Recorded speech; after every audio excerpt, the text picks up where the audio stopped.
Hello everyone. Today's tech news is: Number 1. iPadOS 16's Stage Manager is not the future of multitasking you were hoping for. It's another app switcher in a too long list of iPad app switchers.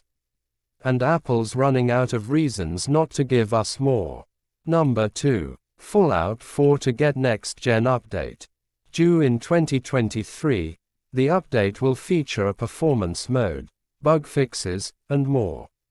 Number 3. Microsoft's new $599 Mac Mini-like PC is designed to improve Windows on ARM. The Windows Dev Kit 2023 hardware will help developers build Windows on ARM apps, just as Microsoft makes a bigger effort to improve its ARM efforts. Number 4. Riot delays 2 League of Legends spin-offs. Riot Forge's Convergence and Song of Nunu were set to release in 2022 but have been pushed to 2023. Riot will be releasing a next-gen version of Ruined King spin-off next year as well. Thank you for watching. Subscribe FFFT for more information. Speaks to me, you know what